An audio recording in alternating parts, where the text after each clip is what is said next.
Have you ever misclick called a 3-bet? Well, I have. It was a bummer of a situation, but in this video, I'm going to show you what I did to analyze the situation, consider my options, and then make the perfect play that won me the pot and extricated myself from a terrible 3-bet calling spot, misclick calling spot.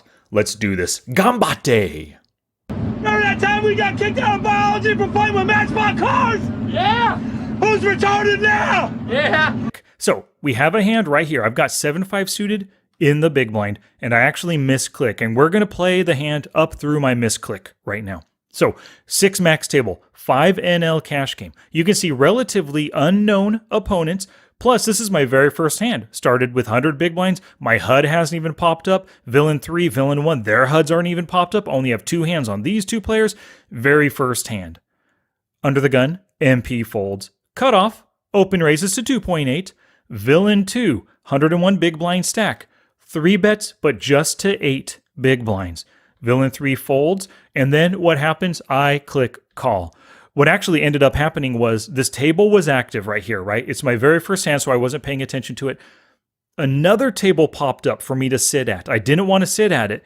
The fold, call, and raise buttons are right here. The other table was above it. I hovered over the cancel button because I didn't want to sit at the table. Right before I clicked cancel, my option came up to act right here. I clicked with my mouse and it accidentally clicked call.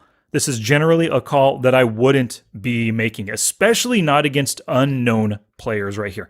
7-5 suited, fine enough hand to play to see the flop, but not really for 8 big blinds out of position against 2 unknown players, right? So this player ended up calling. So we're going to stop the action right here and let's talk about the situation that we're in. Accidentally calling is not the end of the world. We've done this before. Sometimes we've accidentally shoved in our entire stack and ended up winning with like a 7-5 suited or an ace-jack offsuit, whatever the situation might be, right? But here's the thing.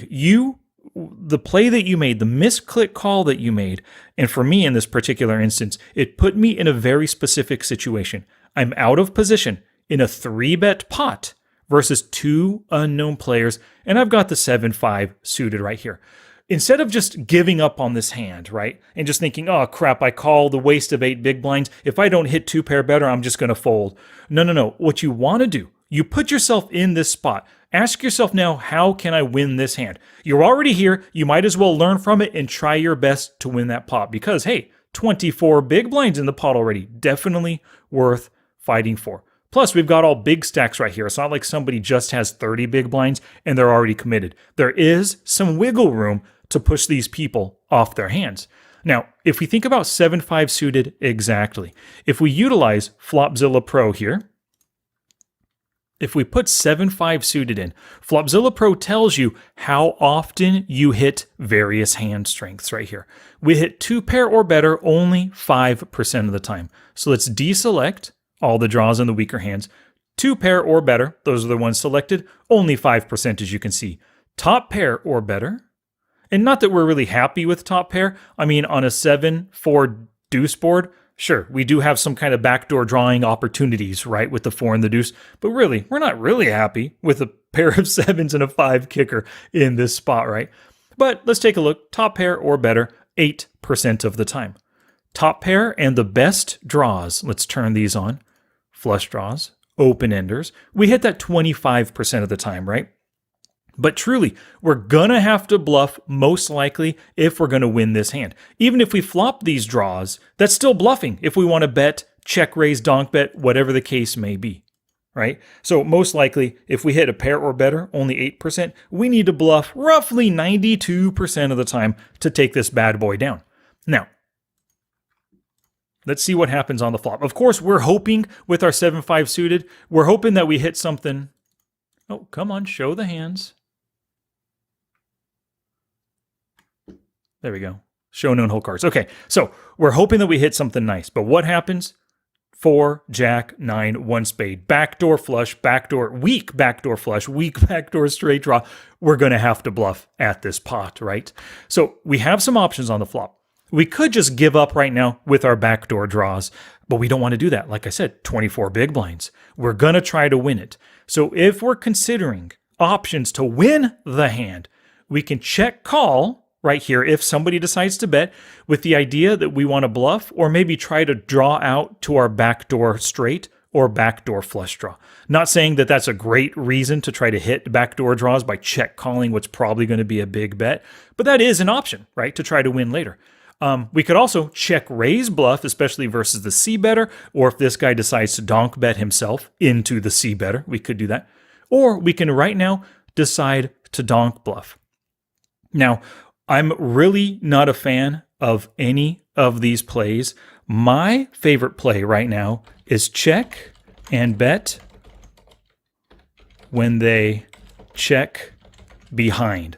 That is my plan. Now, here's the reason for that. We've got quite a few things going for us.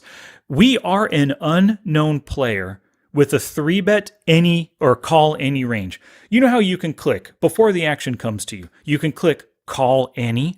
Well, that's what it looked like. I was meaning to hit cancel on the other table. All of a sudden, the action popped up. I accidentally hit call.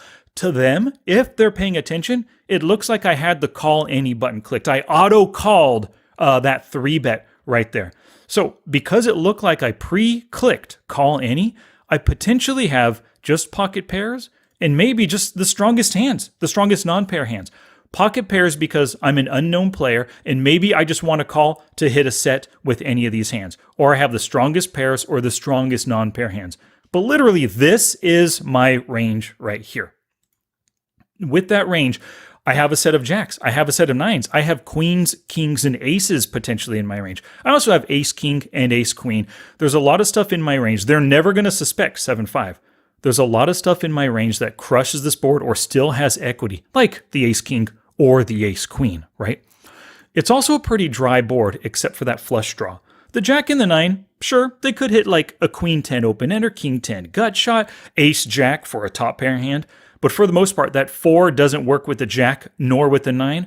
The hearts work together right there. So it's a semi-dry board. I guess I could say semi-dry here.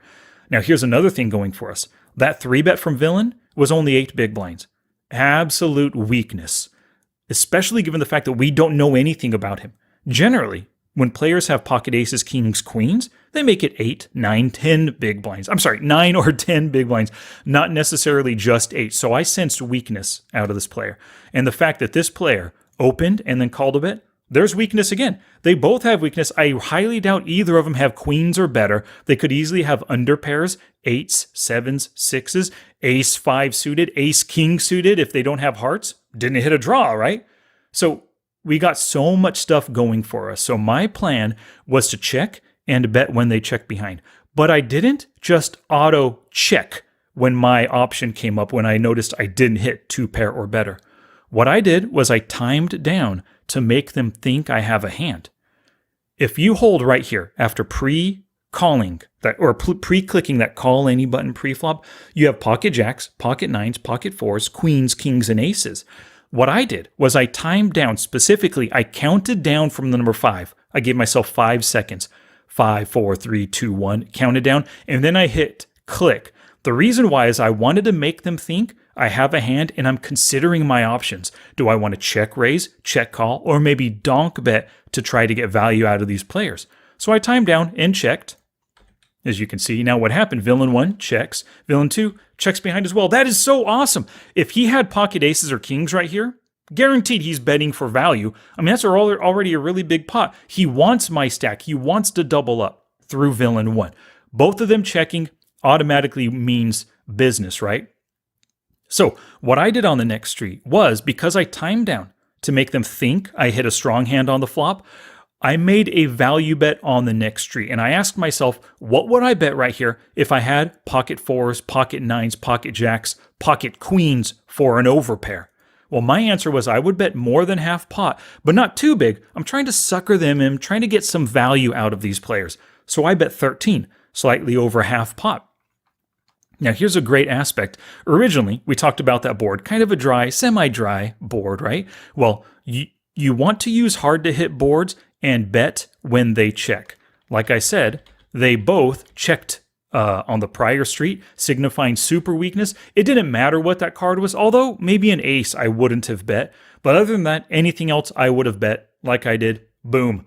Took that hand down. So not just the next time you misclick, that's what this is, but the next time you absolutely miss the flop, these are some strategies that you can utilize against your opponents to try to win that pot, bluff them off, if you can credibly rep a strong hand. If you enjoyed this video, please slap a like on it and leave a comment. Don't forget to subscribe.